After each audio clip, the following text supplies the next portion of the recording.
Ayan, nagluto po tayo ng kalabasa. Tapos may ano siya, natin siya ng gata.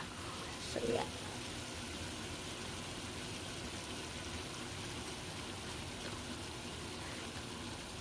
Ayan. Yummy! Ayan na yung ating kalabasa na may gata.